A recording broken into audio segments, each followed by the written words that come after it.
YCP హయాంలో ఓ MLC driver దారుణ హత్య సంచలనంగా మారింది. అయితే అప్పట్లో చంపారని ఆరోపణలు ఎదుర్కొంటోన్న ఎమ్మెల్సీ అనంతబాబు స్వయంగా డ్రైవర్ సుబ్రహ్మణ్యం మృతదేహాన్ని డోర్ డెలివరీ చేశారని కూడా స్పష్టమవుతోంది.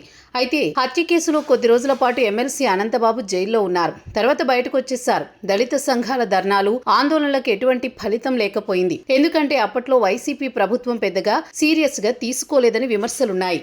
కూటమి అధికారంలోకి వచ్చిన తర్వాత ఈ కేసు మళ్లీ వేగవంతమైంది. ఈ నేపథ్యంలో సుప్రీంకోర్టు ఈ కేసు విషయంలో సంచలన ఆదేశాలు ఇచ్చింది.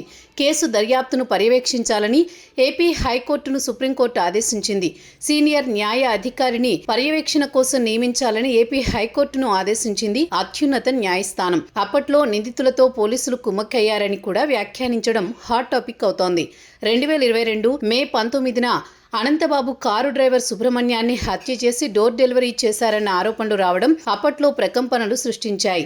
అనంతబాబు హత్య చేశారని అప్పటి జిల్లా ఎస్పీ మీడియాకు కూడా వివరించారు. అనంతబాబు పోలీసులు అరెస్ట్ చేసి రాజమండ్రి సెంట్రల్ జైలుకు తరలించారు. ఈ కేసులో అనంతబాబు బెయిల్ కోసం మొదట రాజమండ్రి జిల్లా కోర్టు, ఆపై హైకోర్టును ఆశ్రయించారు. 2 కోర్టులు ఆయన బెయిల్ తిరస్కరించిన నేపథ్యంలో చివరికి ఆయన సుప్రీంకోర్టును ఆశ్రయించగా 2022 చివర్లో సుప్రీంకోర్టు మధ్యంతర బెయిల్ మంజూరు చేసింది.